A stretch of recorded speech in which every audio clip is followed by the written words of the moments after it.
Palestinian man shot dead in violent clashes as 12-year-old boy, also killed by Israeli soldiers, is buried.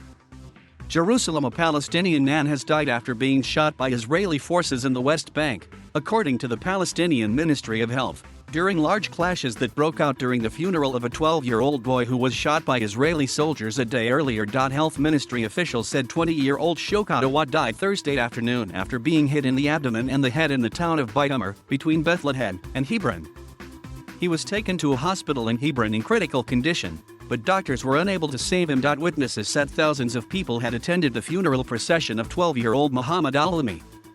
Violence erupted as hundreds of mourners threw rocks at Israeli forces stationed by a military post at the entrance to the town. Videos on social media showed Israeli soldiers coming under heavy attack as a barrage of rocks bounced off stationary army vehicles.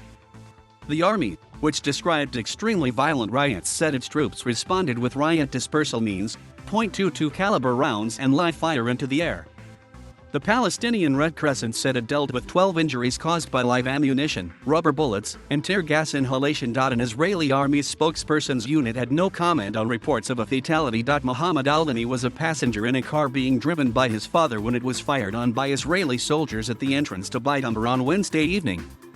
His father Moyad said all three of his children had been in the car when the incident happened as he did a U-turn in the vehicle close to the military post. 12-year-old Muhammad was hit in the chest and taken to hospital in Hebron where he succumbed to his wounds a few hours later, Palestinian health officials said. "My son was snatched from my heart," Moyad al-Alami said, adding, "I died, not Muhammad who died." The Israeli army said it was aware of claims that soldiers had killed a child and said it was investigating the circumstances of the event.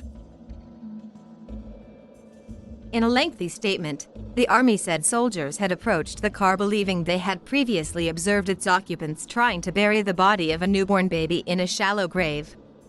Earlier Wednesday, IDF troops observed suspicious activity near a military checkpoint adjacent to Beit Amr, north of Hebron. A few men exited their vehicle and were seen digging in the ground before leaving the scene. IDF troops approached the scene with caution and upon examination found 2 bags, one of which contained the body of a newborn infant. A short while after, IDF troops spotted a vehicle approaching the area and concluded that it was the same vehicle as before, the statement said. The army statement went on to say that soldiers had tried to stop the car by shouting and firing warning shots into the air. One of the soldiers then fired towards the car's wheels in order to stop it, the statement concluded.